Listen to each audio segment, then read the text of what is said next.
All right, we're here with Jay Blunk, Executive Vice President of the Blackhawks, and Stan Bowman, General Manager. Jay, what kind of information do you guys exchange, typically in one of your meetings? What will you guys go over? That's a great question.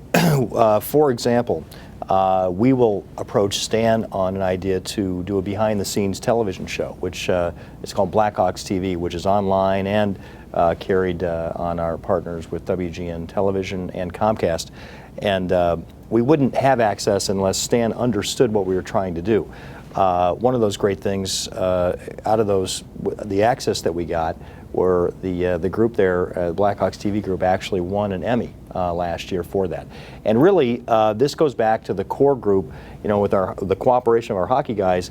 It's interesting content, and in this day and age of the digital media, and as everything's changing, what's attractive to this young fan base that we've been growing over the last 4 or 5 years, it's very important that we have great content. And because we have great access here, because Stan is very cooperative and helpful from a media standpoint, making sure that the players are accessible after every practice. Our team captain is accessible after every single practice. Every player is accessible after every practice and after every game. That's just a policy that we have coming, from John McDonough all the way down.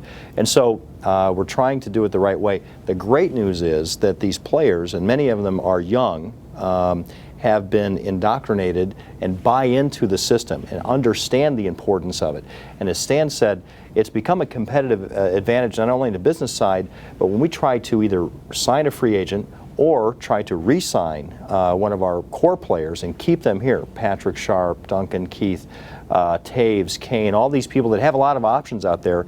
This turns out to be a great place to play. It's a very well-rounded franchise in many ways. Okay, business side approaches you. You open your training camp, first practice. Usually it's a very private affair.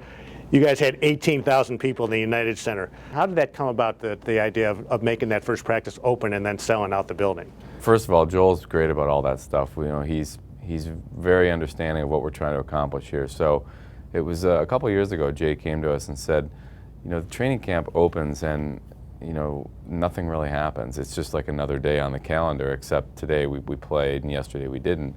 Why don't we try to build up, make it a little bit more of an event? I mean, this is a big deal here. We're starting our season, and we all said, man, it's a great idea. We've never done that before, but how would it work? And, I think we've had some ideas that have accelerated over the last couple years to the point where it was a tremendous event. I mean, you see the interest level, and I know talking to some of our players that were new before the event, they thought we were kidding. Daniel Carcillo, he said, well, what do you mean there's going to be all these people here for our first practice? I said, it's going to be sold out. And he said, that can't be.